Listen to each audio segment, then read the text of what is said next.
ऐसी पढ़ी लिखी खवातीन जो ऑनलाइन काम करना चाहते हैं उनके लिए आज चौथा टास्क है।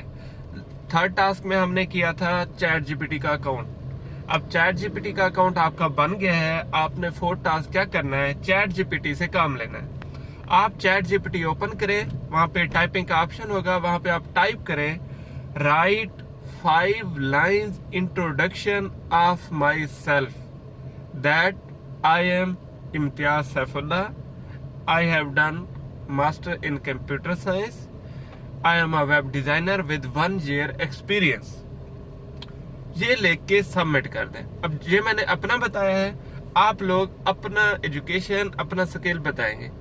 चैट जीपीटी आपको 5 लाइनों का इंट्रोडक्शन बना देगा और वो इंट्रोडक्शन बहुत अच्छा, बहुत कमाल का होगा और बहुत अच्छी इंग्लिश उसमें यूज होगी। फिर उसमें देखें, अगर आप उससे सेटिस्फाइड नहीं है तो वहां